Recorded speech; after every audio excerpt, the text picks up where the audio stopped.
Magandang araw po mga kapuntos, at sa araw na ito po meron po akong tampok na video para sa inyo at sana ay magustuhan ninyo. Kaya sa mga bago pa po sa aming channel, please po don't forget to hit the subscribe button at ang notification bell para maging notified kayo sa bawat video na ilalabas ko sa channel na ito. At bilang kahilingan po ng punto por punto team at naway maintindihan po ninyo, sana po wag nyo pong i-skip yung mga ads sa aming mga video. Sa maliit na bagay na po na yan, malaking tulong po yan sa ating programa at sa ating ministry. Sana po maunawaan po ninyo. Maraming salamat po, kaya wag na po natin patagalin. Simulan na po natin.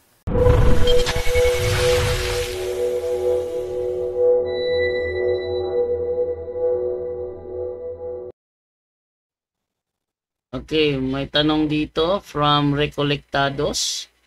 Totoo po ba na ang Catholic ay binubuo ng 24 autonomous churches? One Western Church, which is the RCC, and 23 Eastern Churches, all with full communion to the Pope? Masakot ito ba na John Ray? May sakot ka dito? Actually, marami naman talaga ang sangay ng Roman Catholic Church. Yes, lahat 'yan maliban sa iilan na hindi nagpapasakop sa sa authority ng Santo Papa. Marami yan sila dito sa aklat ni Bishop Taramoro, sa nabasa ko yan. Marami-rami talaga. Wala ko makita ko pa ba yun sa nasa church yun eh. Marami yan sila, bro Jando. Totoo yun, marami. Church and state, ito ba yun? Hanapin ko muna dito kung makita ko pa yun. Marami yan sila talaga na like Byzantine, yan yung church of church sa yung yan yung Assyrian sa Assyria. Lahat po yan under yan sa ng Santo Papa. Kung sa baka natin sila, kaisa natin sila. Kita nga, sino-sino ba yung mga yun? Hindi ko lang alam yung exact numbers, pero totoo yun, marami. Saan ba yun? Nakita ko pa kaya yun dito? Hindi ko na yata makita yun.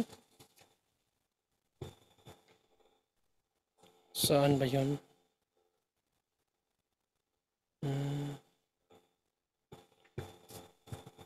So, hindi ko na siya makita ba dyan do?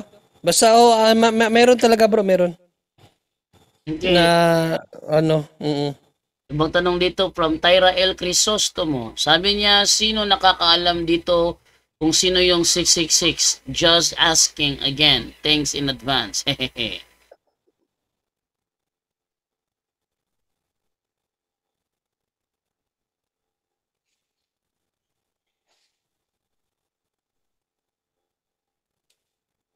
Arjun Ray? Yes bro, may tanong? Oh, may tanong. From Tyra L. Crisostomo, sino nakakaalam dito kung sino yung 666? Just asking again. Thanks in advance. Hehehe. Sino yung 666? Well, kung titingnan natin sa Bible sa 13:18, sa huling panahon pa lalabas yun. Actually, kung babasahin natin ang pahayag ng mga scholars, yung 666 na binabanggit sa Bible si Nero. No, si Nero. Pero kung iano natin sa propesya, syempre yung man of lawlessness, yan pa rin yung tinatawag na anti-Kristo, no? Pero sa talaga historical background, yung 666 na yun ay si Nero, no? Basahin natin Ito sa isang Biblia na may commentary sa Revelations 13:18, si Nero po yan, at yung tatak na sinasabi, yun po yung pera na ginagamit nila dati. Basahin ko dito. Revelations 13:18 na komentarya, sabi dito,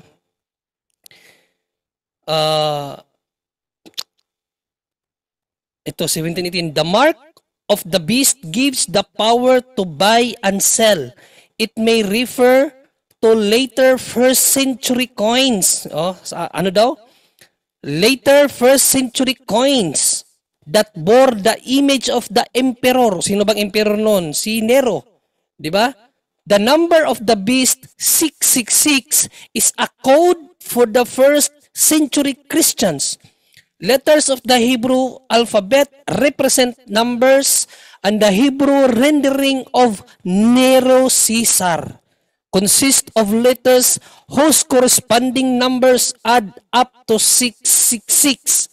So, based sa historical background at ito ay Catholic Bible to, ayan, Catholic po ito, Dadidaki Bible, Catholic with Catholic commentaries, tumutukoy po yun kay Nero. No, hindi po sa Santo Papa kasi itong mga Protestante na walang ibang magawa, lahat na lang ipapaid sa Santo Papa. Pati si Dinmar Santiago.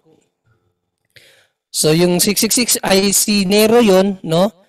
Pero ang mga Protestante ngayon na pilit kinakabit sa Santo Papa yan, yan yung tinatawag nila na darating na ano daw, na sa huling panahon.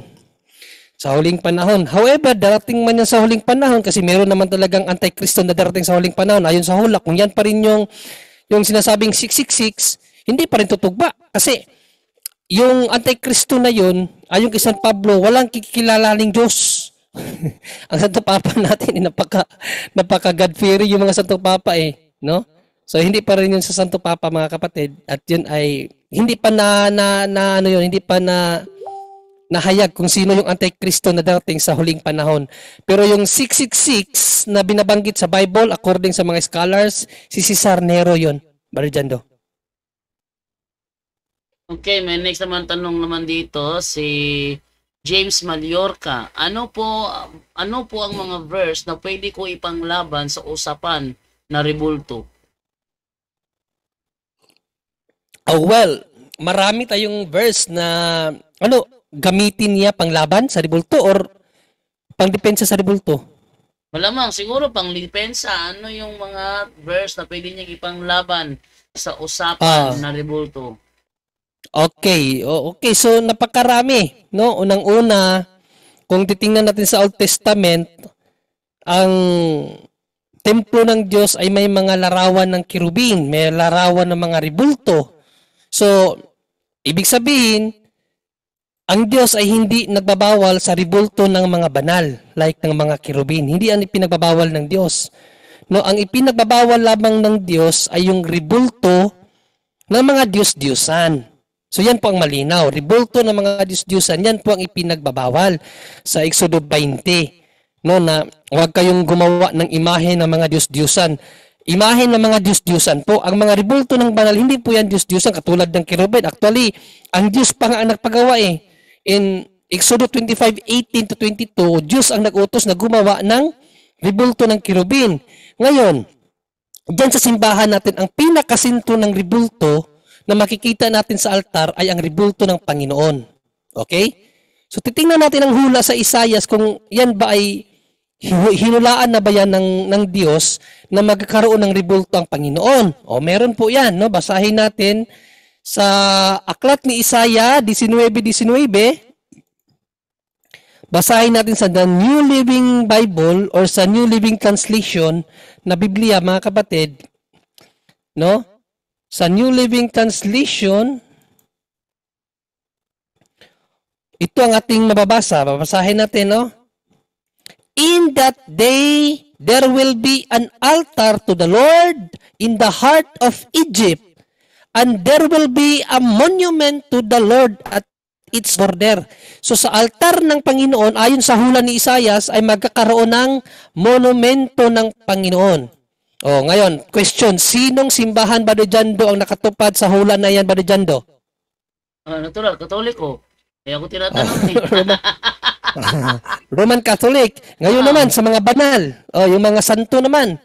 Mga santo, no? Yung mga santo. Sa Isaiah pa rin, Isaiah 56:5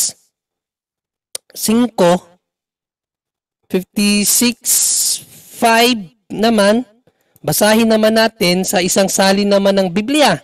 No, Bibliang Protestante, itong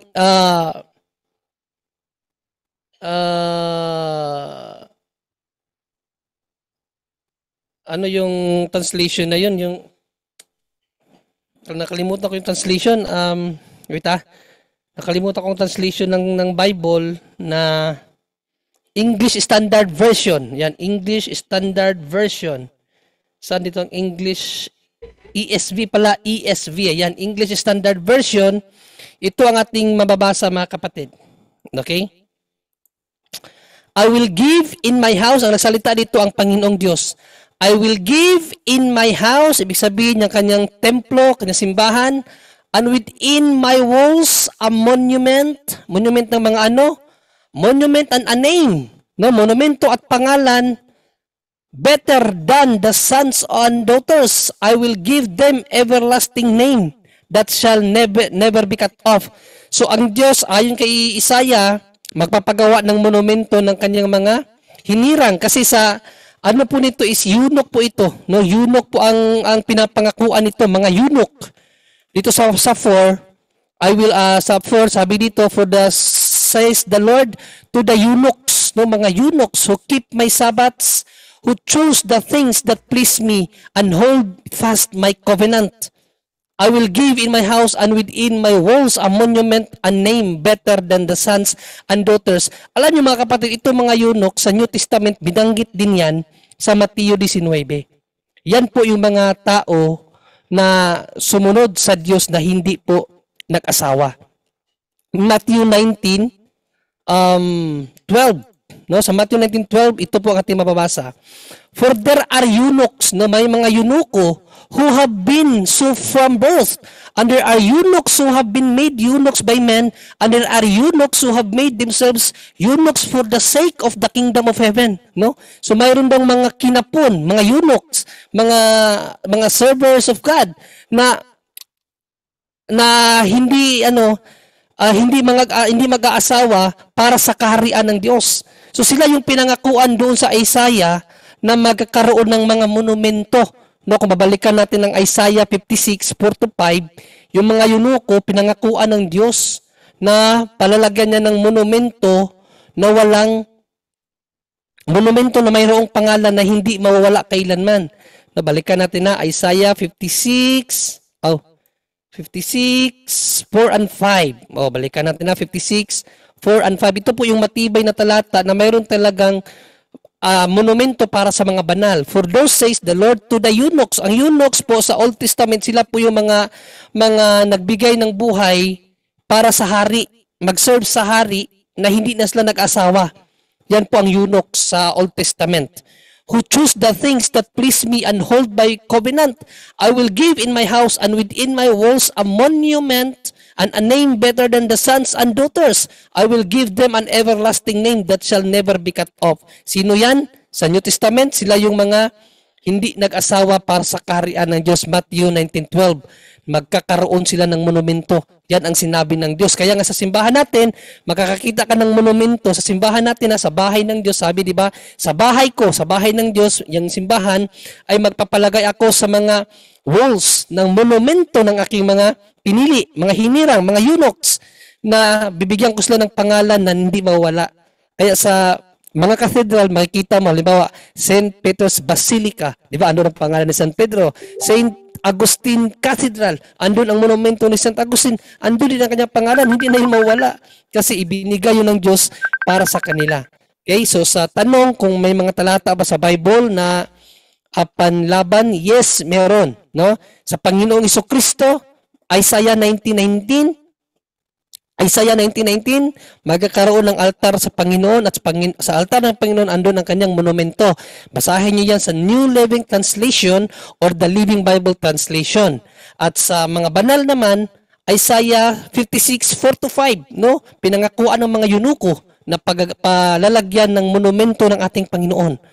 Sa bahay ng Panginoon, magkakaroon sila ng mga monumento at pangalan na hindi mawawala. Sa kaninong retirado yon? Sa mga Kristiyano na ibinigay ang buhay para sa Panginoon. Sila yung mga eunuko sa New Testament. Yung mga saints natin.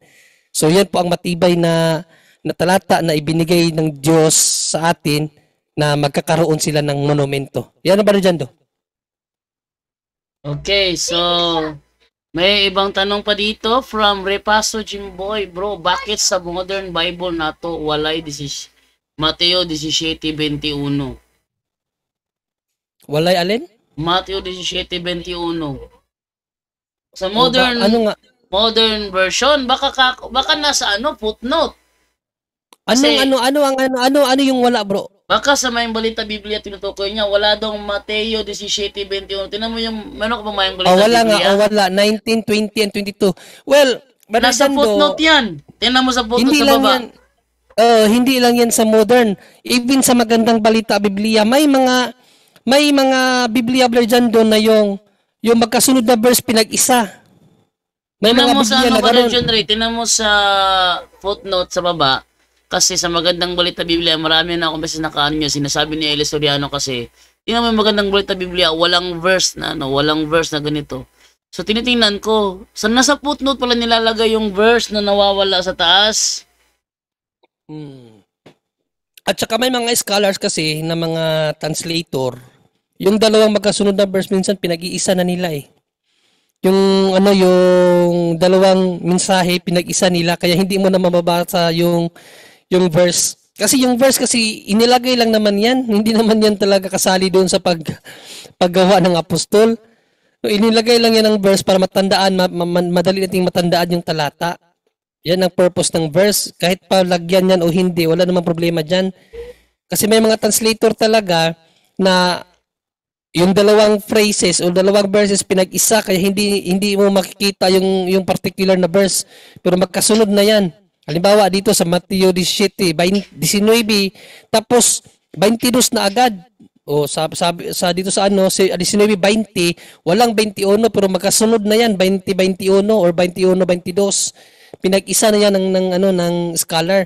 Hindi lang naman isang talata, maraming talata ganyan sa Bible kasi ang verse naman kasi lang yan, inilagay lang yan para madaling makita yung mga verses, madali nating ma-locate.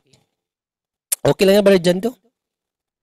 Okay, next na matanong naman dito is from Gingging. Yung nagdala ng 666, syempre, yung nagdala ng Biblia na 66 number.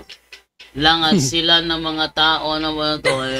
Tanong ba ito ha? Sa mga tao ang number ng tao ay 6. So, ibig sabihin sila yung nagdala ng Biblia na may 66 lang. Kasi ang Katoliko, 73 Bible po. So, hindi po tayo yan. Kala ko tanong, hindi pala tanong pala. Okay, from James Moliarca. Ano po ba ang nasagot na pala ito ni Barjone kanina. Okay, sabi dito ni Momo and Lobo, bakit po si Apostol Juan lang po ang nakalapit kay Jesus nung ipinako siya sa krus? Sagot mo ito ba, John Ray? Nung nakaraan, tinanong na yan eh. Mukhang ulit-ulit yung tanong nila siguro. Next time po, pag nagtanong po kayo, pakinggan nyo ba kung sinasagot ba o hindi? Kasi akala di sinasagot yung kanilang inuulit, nire-resign nila. Okay? Sabi ni Roberto Leonor, may tanong ako bro Jando, di ba ang mga Hudiyo bawal kanila ang pagpatay? Ba't yung hari na si Herodes nagkapag-utos na patayin ng mga bata, yun lang po? Kisagot ba de John Ray? Well, unang-una, hindi naman Hudiyo si Herodes. No?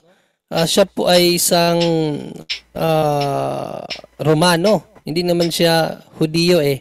Hudiyo ba si Herodes? Hindi naman, di ba, Brother Jando? Hindi.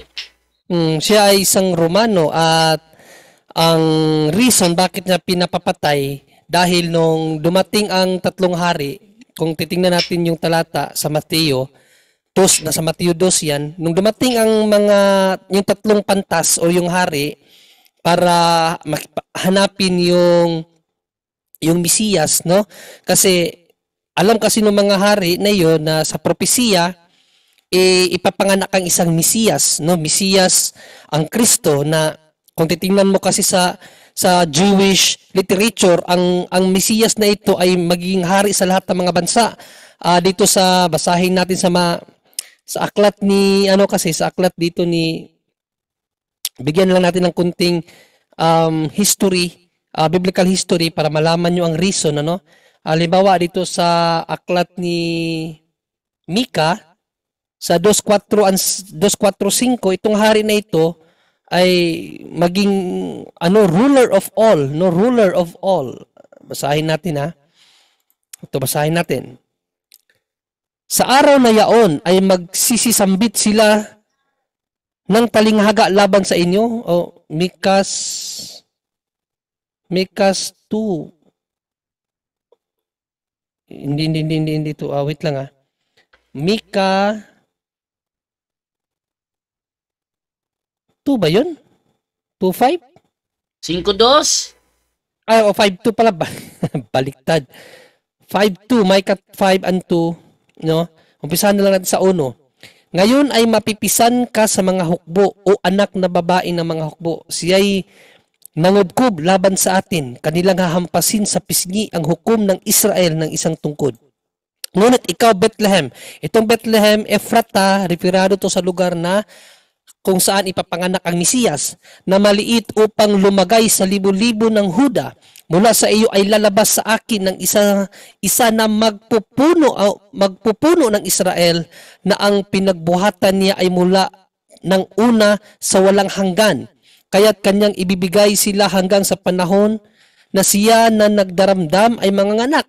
Kung magkagayon ang nalabi sa kanyang mga kapatid ay babalik sa mga anak ni Israel, at siya'y titindig at magpapakain ng kaniyang kawan sa kalakasan ng Panginoon, sa kamahalan ng pangalan ng Panginoon niyang Diyos, at sila'y mananatili sapagkat ngayon siya'y magiging dakila hanggang sa mga wakas ng lupa, at ang lalaking ito ay magiging kapayapaan natin pagka ang taga-Assyria ay papasok sa ating lupain, at pagka siya'y tutungtong sa ating mga palasyo.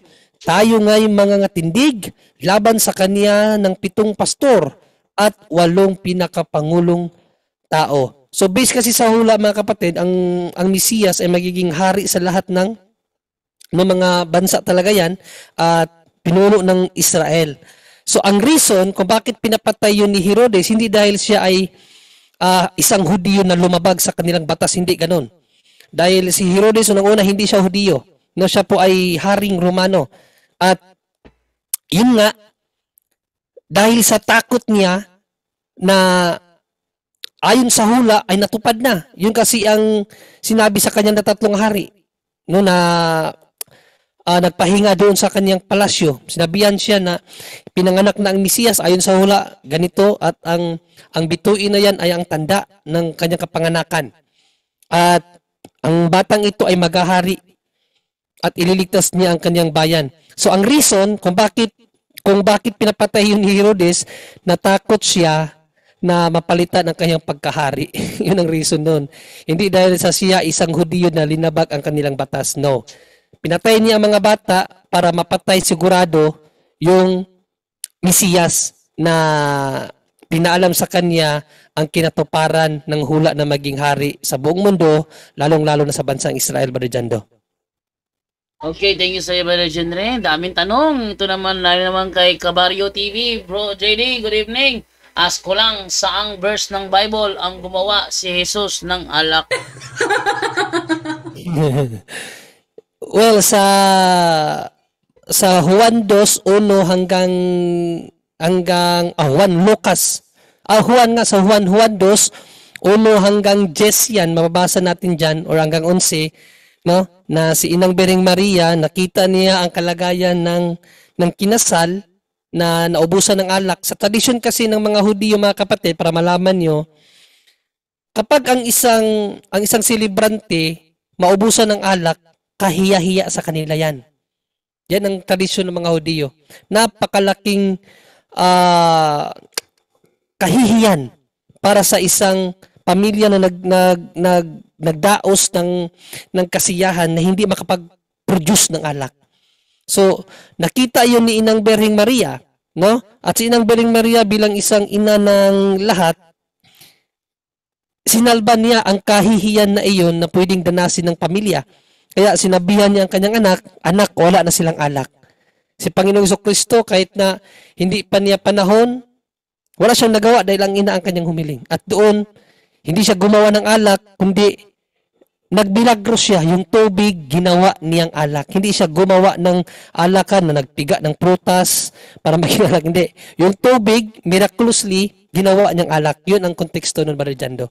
Juan 2:1 hanggang 10. Basahin niyo yan. Okay. Wala na ba si Kugnanan, bro? Alas 8 na. Sutso na? Kasi tawagan natin si Kugnahan. Tawagan mo. Oh. Bro, pawala-wala kasi signal ko kapag naulan. Ano naman to? Sabihin mo, pumasok lang siya. Huwag na siya magdahilan. Ano naman yan eh. Ano tawagan? Nagrarason lang yan eh.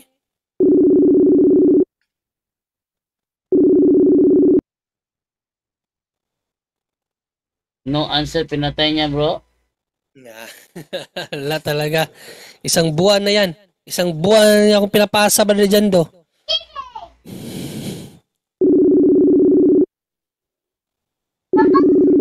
Kugnahan talaga. Kahit pa maulan, ulan mga problema yan. Kahit sagutin lang niya. Tsaka tumutawag ko sa kanya messenger pa naman. Kaya nga. Talaga pinapatay niya, Brother John Ray. Takot. Sige pa mga tanong dyan. Magtawag ka na lang ng ibang ano bro dyan do?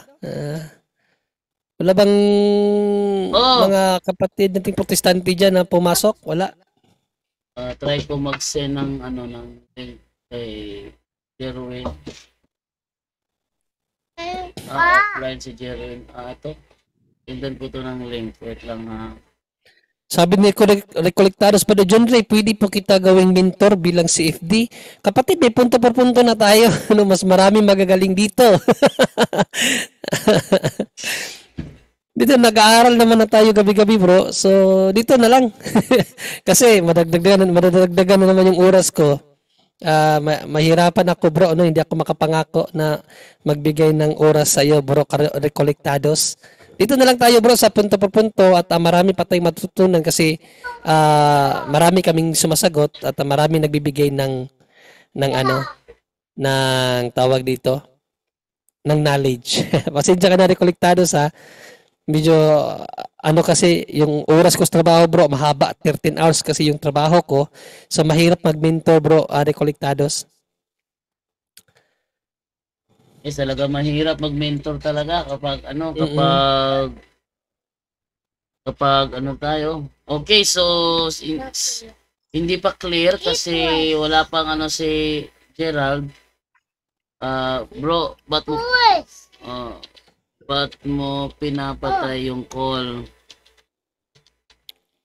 Ayong. Ilang linggo na. Isang buwan na yan. Isang buwan na? Isang buwan na yatang dumaan. Simula nung maghamon ka.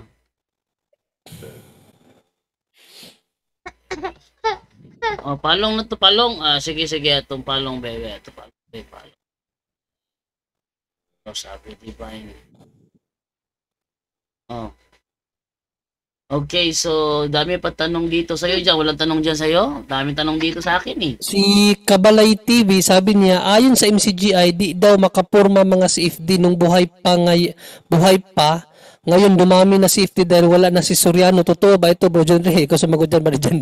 Hindi totoo yan. Katunayan, nung buhay pa si Soriano, naalala niyo yung banggang Padre Darwin at Eli Soriano? Buhay pa siya nun eh.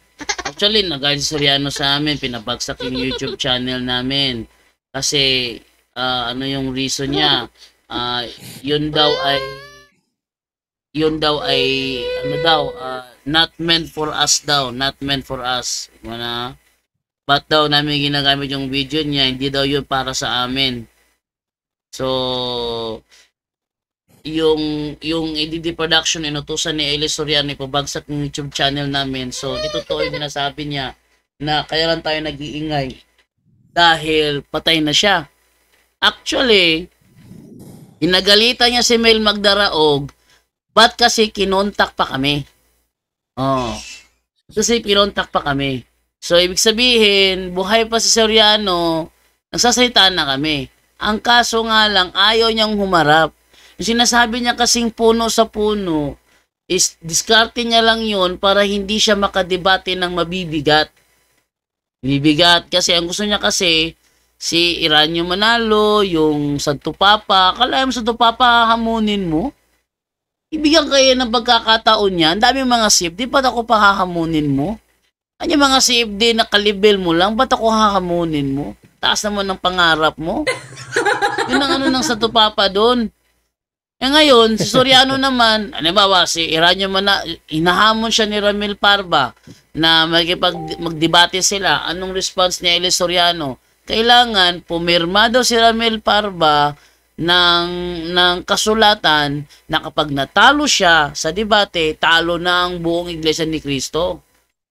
Si Ramil Parba naman kumasa. Sabi niya, sige, pipirma ako. Pero kailangan mo rin pumirma na kapag natalo ka, Eli Soriano, kailangang isauli mo yung lahat ng mga nakulimbat mo sa iyong membro. Walang Eli Soriano. Actually, na-video pa yung kanilang, yung kanilang pre-debate conference. Nandoon mismo sa meeting hall si Ramil Parba, si Michael Sandoval, at yung mga INC at yung mga MCGM member na may daladalang camera. Nandoon din sila, pero walang Eli Soriano nagpakita doon. Wala na. Sabi ni Gerald Cugnahan, lakas ng ulan dito bro, pawala-wala pa connection ko. Nag-brown out pa kasi, may pumutok na poste, may send ako video sa iyo bro. Dami namang reason. Uy. Dami namang reason bro. Ay, nako po. Isang buwan na yan. Isang buwan na yung excuse niya Ngayon, move na tayo ngayon kasi wala to si Ugnahan. Dami niya reason. Pumutok yung poste. Ilan ang debate ang dumaan. Kung di lang naulan bro, nagkataon din nag-brown out ngayon. Kaya di kita agad na replyan. Brown out na naman. Mukhang yatang walang patutunguhan to ba de John Rea? Kaya nga po. Sabi naman dito ni Repaso Jimboy, 11 kasulti ni mo bro nga ang Hebreo 1:6-8 daw, wala daw nag-prove nga si Kristo Dios. Kaysa una Chronicles 29:20, gisimba daw si David sa mga pagsimba kang Kristo. Brother John Rea, pakisagot yan. No, mali. Sa 1:6, Hebreo 1:6, idilikta hanggang 12 yan. Napakalinaw dyan na Diyos talaga siya bakit? Basahin ko yung ginawa nilang hindi naman yun pagsamba na tulad kay Kristo, kasi ang pagsamba na tulad kay Kristo bilang Diyos yan, hindi yan bilang tao na pagsamba na tulad kay Daniel or kay David. No? Sa Old Testament may pagsambang ginawa sa mga tao pero hindi bilang Diyos kundi paggalang. Unahin ko na lang yung kay Daniel. Sa Daniel 2, mga kapatid, ang pagsamba na binigay kay Daniel ni Haring Nabukadnezar ay hindi para bilang Diyos. No? Sa Daniel 2:46, ito yung ginamit niya na sinamba ni Daniel, si Nabukadnezar, no? Ito yon, ang talata na yon. Parehas ba? Hindi parehas. Sabi dito, nang magkagayoy, ang Haring Nabukadnezar ay nagpatira pa at sumamba kay Daniel. At nag-utos na sila'y maghandog ng alay at ng may masarap na amoy. Hindi yan pagsamba na sa Diyos. Kasi sa Corinthians City, kinilala ni Haring Nabukadnezar ang Diyos ni Daniel. Sabi dito, ang hari ay sumagot kay Daniel at nagsabi, sa katotohanan, ang inyong Diyos ay Diyos ng mga Diyos. O kaninong Diyos tong kinilala na Diyos ng mga Diyos? Diyos ni Daniel. At Panginoon ng mga hari at tagapaghayag ng mga lihim, yamang ikaw ay nagpapahayag ng lihim na ito. Itong pagsamba na ginawa kay Daniel ni Haring Nabukadnezar, itong pagsamba na ito, kung babasahin natin sa Magandang Balita Biblia, pagsamba yan bilang paggalang. No, sa Magandang Balita Biblia, yumukod si Haring Nabukadnezar na nalapat ang muka at lupa at nagbigay galang kay Daniel. So yung pagsamba na binigay kay Daniel, paggalang, hindi yun para gawing Diyos si Daniel. Kaya mali yung paratang, no, na ang ginawa na pagkilala ng Diyos Ama sa Diyos Anak na si ating Panginoong Jesucristo ay para kilalaning hindi Diyos Kristo. Mali. Kasi kung idirekta natin ang Hebrew 1:6-12, napakalinaw na kinilala ng Diyos Ama ang mga gawa ni Kristo bilang Creator. O basahin natin, Hebrew 1:6-12. Hindi dinidirekta. Bakit 1 to 8 lang? No? Mali. Hebrews 1, umpisa natin sa 6 hanggang 12. Idirekta natin. Kung hindi ba kinilala ng Diyos Ama, kasi nagsalita dito ang Diyos Ama hindi ba kinilala ng Diyos Ama ang pagiging creator ni Kristo? Tandaan natin, there is no other creator. Ang Diyos lang. Ang Diyos lang ang creator. Bakit kinilala siya ng Ama as creator?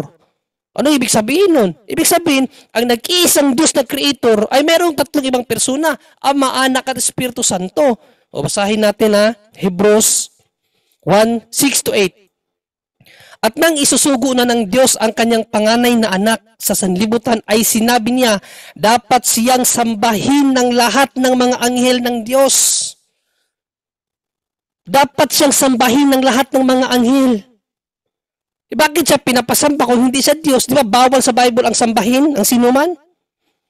Hindi. O sa 7, tungkol naman sa mga anghel ay sinabi niya, ginawa niyang hangin ang kanyang mga anghel at ningas ng apoy ang kanyang mga lingkod. Ngunit tungkol sa anak ay sinabi niya, ang iyong trono, O Diyos, napakalino naman dyan Ano ang sabi sa kanyang anak? Ang iyong trono, O Diyos, ang nagsalita dyan, ang Ama. O kung hindi Diyos ang kanyang anak, bakit kikilalanin ng Ama ang kanyang anak na Diyos kung hindi pala Diyos ang kanyang anak? Hindi ba?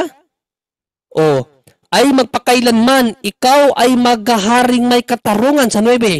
Katarungay iyong mahal sa masamay na mumuhi. Kaya naman ang iyong Diyos, tanging ikaw ang pinili. Higit sa sinumang hari, kagalang-galang, natatangi sa Diyos. Sinabi pa rin niya, Panginoon, o ang nagsalita dyan ng Ama. Tinawag niya ang kanyang anak na Panginoon. Nang pasimulay, nilikha mo ang sanlibutan. Paano hindi Diyos ang anak? Siya ang naglikha ng sanlibutan. Mayroon bang manlilikha maliban sa Ama? Kung Ama lang ang manlilikha, hindi Ang kanyang anak manlilikha din kasi ang Diyos hindi lang isang persona, tatlong persona. Ama, Anak at Espiritu. Kaya nga dito sa Diyos, sinabi pa rin niya, ang nagsabi ang Ama, Panginoon, ang kanyang Ama, kinilala ang kanyang anak na Panginoon. Nang pasimulay, nilikha mo ang sanlibutan. O kung hindi pa Diyos, bakit nilikha ng anak ang sanlibutan? O, at ang mga kamay mo ang siyang gumawa ng kalangitan. Anong kapangyarihan ng anak kung hindi siya Diyos na gumawa ng kalangitan?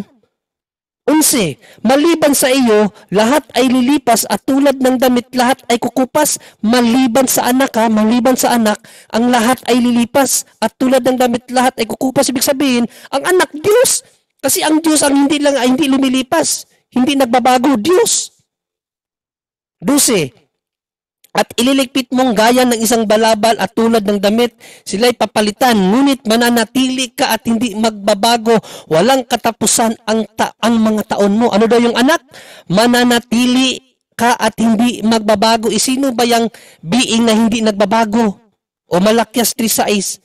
Sino ang being na hindi nagbabago? O Malakias 3:6. Basahin natin ang Malakias 3:6. Mali yung mga haka-haka nila na hindi kinilalang Diyos ang anak. Kinilala. Mayroon bang tagapaglikha maliban sa Diyos? Wala naman ang Diyos lang talaga ang tagapaglikha O Malakias 3:6. Sino yung nilalang na hindi nagbabago sa Malakias 3:6? Ako si Yahweh, hindi pa kayo lubusang nalipol sapagat hindi ako nagbabago sa aking pangako. Sino ang hindi nagbabago? Si Yahweh. Yung taong hindi nagbabago ay yung being na hindi nagbabago, Diyos lang. Napakalinaw. Kaya yung sinabi sa Hebrews 1:6-8, hindi yun nangangahulugan na pagsamba katulad sa pagsamba na ibigay kay Daniel. No, ang pagsamba na ibinigay kay Daniel, pagalang. Kung babasahin nyo sa magandang balita, pagalang. Subalit ang pagsamba na nais ibigay ng Ama sa kanyang anak, sa mga anghel, yung talagang pagsamba na katulad sa kanyang Ama. Bakit? Kung babasahin mo yung preceding verse, pinakilala ng Ama ang kanyang anak na manlilikha, hindi nagbabago. Diyos lang yan na attribution niya, manlilikha at walang pagbabago, sa Diyos lang yan. Kaya hindi yan pagsamba na pagalang lang. Abay, natural, yung pagsamba, pagalang din yun. Pero higit pa doon ang pagsamba na dapat ibigay kay Panginoong Jesucristo, Brother Jando. Okay, thank you sa iyo, Brother Henry. So, meron pang tanong mo dito. So, yung mga kakilala po din yung mga mga nakikipagtalakayan sa Facebook, kontakin nyo na po. Papasukin mo natin dito para enjoy naman tayo. Walang pumapasok na nakikipagtalakayan eh. Kasi Ermi Alfonso, sabi niya, Bro John Ray, totoo po ba 6 ang gospel? 6. There are 4 gospels, no? There are 4 gospels na isinulat ng mga ebangelista. At yung another 2, hindi ko alam kung anong mga gospel yan. Well, actually, kung titingnan natin ang history, hindi lang po 6 ang umiiral na gospel. There are hundreds of gospels. Hundreds of gospels. Kaya nga ang simbahan, napilitan na tingnan kung alin yung mga tamang ebanghelyo. No, even Paul, sabi ni Paul sa kaniyang sulat sa taga-Galacia, may ibang ebanghelyo na umiiral sa panahon nila. Pero yung ebanghelyo na yun ay hindi yung ebanghelyo na pinapangaral nila. Pinapatakwil po yun, no? Sabi dito, Galacia 1:6 hanggang 8, ito ang ating mababasa, mga kapatid. Nagtataka ako kung bakit kay dali ninyong tumalikod sa Diyos na tumawag sa inyo sa pamamagitan ng kagandang loob ni Kristo at kayo'y bumaling agad sa ibang magandang balita. So mayroon talagang ibang gospel ang umiiral sa panahon nila. No? At kung titingnan natin ang history, more than hundreds ang ebanghelyo na umiiral sa panahon nila. Ang totoo ay wala namang ibang magandang balita. So there is no other gospel. Iisa lang talaga ang gospel. No? Kaya nga lamang may mga nanggugulo sa inyo at nagsisikap na baguhin ang magandang balita ni Kristo. So mayroon talagang mga tao na nananais na baguhin ang magandang balita ng ating Panginoong Jesucristo. Pero there is only one gospel, mga kapatid. At yung nag-iisang gospel na yan ay isinulat ng 4 na ebanghilista. Kaya mayroon tinawag na synoptic gospel. 3 synoptic gospel at isang ebanghelyo na galing kay John. So there are 4 gospels na nagtala sa iisang gospel lang. Yan na, Brother Jando. Okay, so atin namang ibigyan naman ngayon dito naman sa next na tanong naman from Dong Z TV. Good evening, bro. Saang hari pa si Antiochus? Di ba ang Roma ang fourth kingdom? Kung gano'n, naging hari ba siya sa Roma? Ay, hindi. Walang ebidensya, bro, na ang Roma ang fourth kingdom, bro.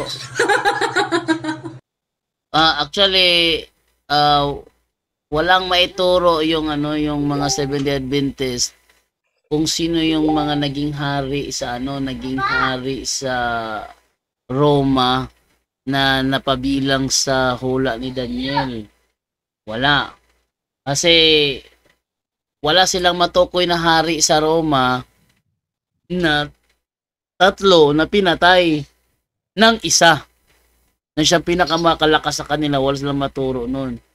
So, sa mga salita, wala pa talaga. Kumbaga, lang to para ba tong ba tawag dito? Itong sariling unawa lang nila na Roma daw ang fourth kingdom. Pero I don't agree na ang Roma ang fourth kingdom. Ewan ka lang sa iba kasi wala pa namang final declaration dyan Open pa yan for talakayan. Kaya sa akin, hindi ako naniniwala na ang fourth kingdom sa Daniel 7 ay ang Roma. Wala pa silang matukoy ngayon kung sinong 3 hari sa Roma ang pinatay ng isang pinakamalakas na hari din sa Roma. Yan ang ko dito. Okay, sabi naman dito ni Charmin. Good evening po, tulungan po ninyo ako masagot tong tanong. Saan po mababasa na pari si Saint Peter? Tanong po yan ng kapatid kong member ng New Life. Nagtalo pa kami, ayaw makinig sa explanation ko. Brother John Ray. Dami. Sa sulat mismo ni Pedro. Inangkin ni Pedro na sila na tinawag ng Diyos ay mga pari. No? Sa 1 Peter 2:9. Actually, umpisa natin sa 5. No? 5 and 9, ito po ang sinabi ng Apostol na Pedro. Makita nyo, kaninong sulat yan? Kay Pedro, no? 1 Peter, ang nasulat dito sa Pedro, sabi dito sa 5, tulad ng mga batong buhay, maging bahagi kayo ng isang tempong espiritual. So, ang mga Kristiyano nito, ang sinabihan, bilang mga paring itinalaga para sa Diyos. Mag-aalay kayo sa Diyos ng mga handog na espiritual na kalugod-lugod sa Kanya sa pamamagitan ni Jesucristo. So, ang talatang ito tumutukoy sa lahat ng mga Kristiyano.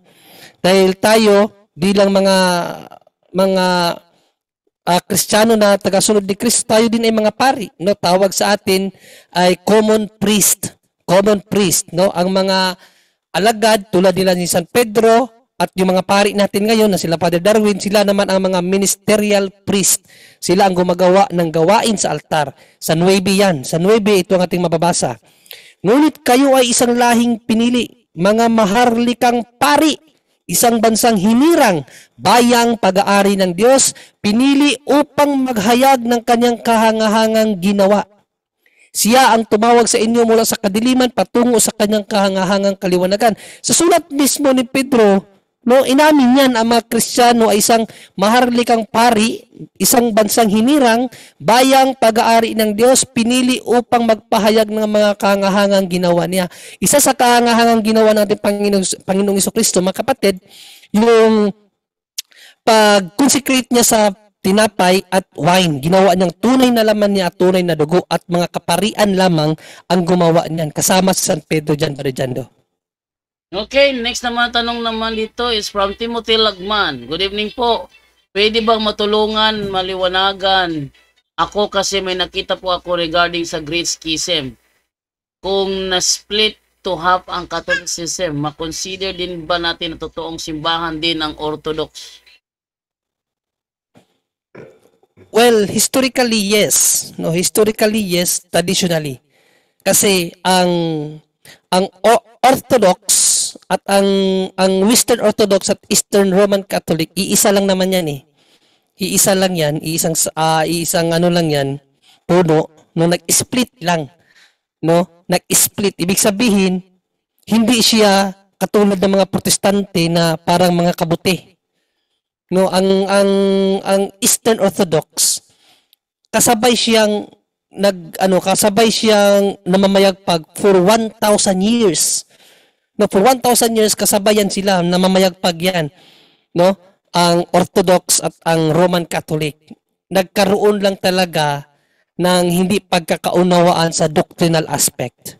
Dumating kasi ang panahon na yung mga patriarka doon sa mga Orthodox ay hindi na kinilala ang Santo Papa bilang head ng simbahan. Hindi na nila kinilala. Doon nagka-problema. Kaya nagkahiwalay. Ibig sabihin, ayaw nang kilalanin ng Orthodoxy yung pamunuan ng Santo Papa sa Roma. Ayaw na niyang kinilalanin. Yun lang po ang problema ng Orthodox. Pero when it comes sa root, yes po, historically, they are from Jesus Christ, mga kapatid. Wala pong pinakaiba sa Katoliko yan.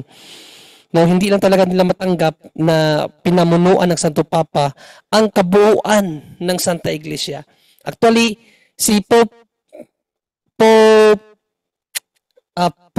VI yata o Pope Paul IV, nagbigay siya ng dekrito, no, na alisin ang kanilang excommunication. Hindi na po excommunicated ang Orthodox.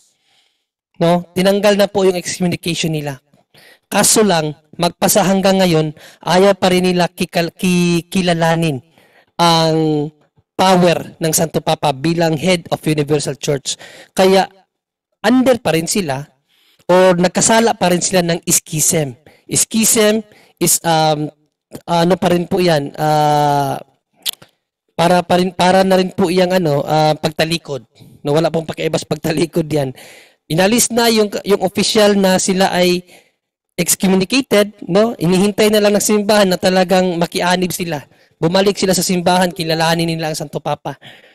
Pero as of now, hanggang ngayon, nagmatigas pa rin sila, mga kapatid. Pero sa tanong kung ang root ba nila is Panginoong Jesucristo din, yes. Kasi iisa lang naman po ang simbahan for 1,000 years, Padre Jando.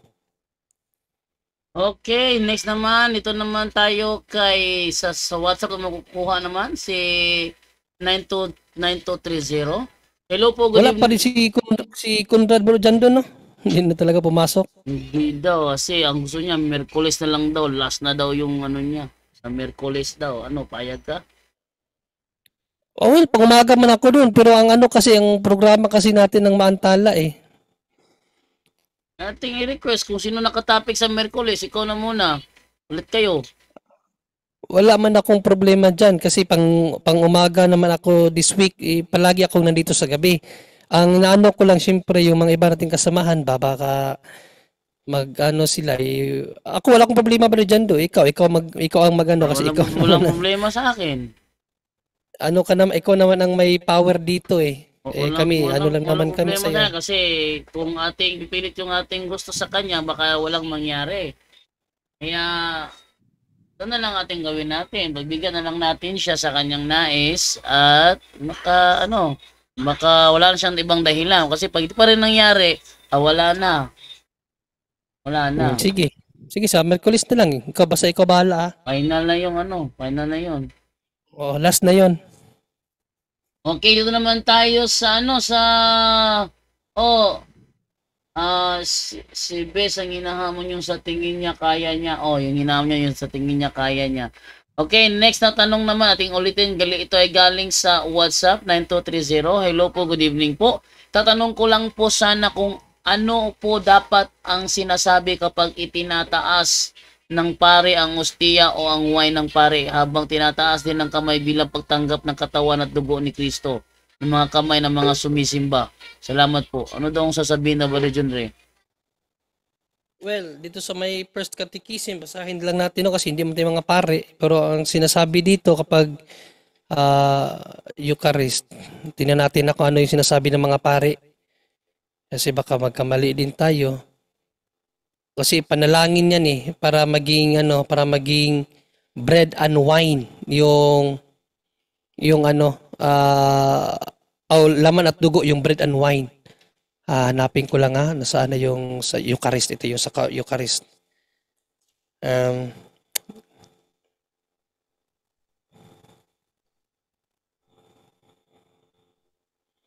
Ito sinasabi nila, as he was ending with these apostles, he took the bread.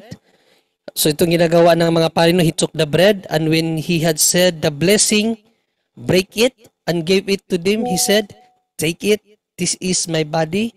Then he took the chalice, and after giving thanks, gave it to them, and all drank from it. Then he said to them, this is my blood, the blood of the new covenant, which is to be poured out for many. So ang verse na kinuhanan is Mark 14:22-24, Brother Jando. Yun ang sinasabi ng pare. Okay, tanong naman to ni Unwritten Law Mabalasik. Sabi niya, saan mo mababasa ang Trinity? Ano, yung literal na Trinity? Tanong niya dito, sabi ni Unwritten Law Mabalasik, saan mo mababasa ang Trinity? Basahin natin sa isang salin ng Biblia sa Amplified Bible, Revelation 17:10. Kapatid, ito ang ating mababasa at nawa maniwala ka na. Okay?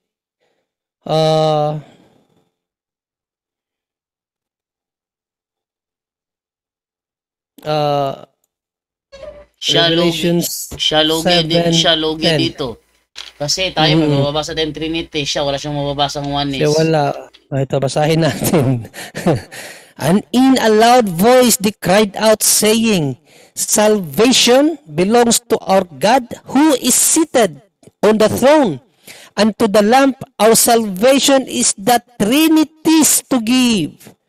And God, the Trinity, we owe our deliverance. Ayan, no? To God, the Trinity, we owe our deliverance. Yan, maniwala yun. To God, the Trinity, we owe our deliverance. Ayun, natumpas sa Sainara. Utang natin sa Diyos na Trinidad ang ating kaligtasan. Yun ang ibig sabihin doon. Ingay si Sainara, natumba si Sainara, na out balance. Naku, wawa naman Sainara. Nakawawa Sainara, luoy mo na Sainara. Ay, natuwang Sainara mo, napakog ng yelo dre, oh. Okay, continue tayo. So, dito naman tayo ngayon sa isang tanong nito from Emmy Alfonso. Sabi ni Emmy Alfonso, hindi po ba pamumusong sa Holy Spirit ang nagki-claim na ang robe? Ano yung robe? Wow, One Piece. Ano yung robe? Na ang rogue daw. Yung grupo nila Russia. Na ang rogue daw. Yung grupo nila Brother Russia yan, bro. Sila ang verbo. Sila ang verbo at karunungan ng Diyos. Oo, yung grupo nila Brother Russia, pero si Brother Russia, membro dyan, pero hindi naman yan pinapahayag ni Brother Russia. Yung mga kasamahan niya Brother dyan doon na mga bulaan po na pamumusong talaga yun. Pamumusong yung kapatid. Huwag nyo lang pansinin yung grupo na yan. Hindi ko alam bakit nakisali si Brother Russia dyan eh. Okay. So, ulitin ko ha, sa mga gustong makipagtalakayan sa amin, open kami. Tawagan nyo lang ako sa Messenger. Makakapasok kayo. Basta Monday night. Messenger o Zoom, pili lang kayo saan nyo gustong pumasok. Kung mas pabor sa inyo ang Messenger, tawagan nyo lang ako. At makakapasok kayo. Kung hindi tayo friends, mag-request lang kayo dyan sa comment section at chachatan ko kayo sa Messenger ninyo. Mag-reply kayo para lumabas na ang video call button at magtatalakayan tayo. Yan. Okay. Sabi naman dito ni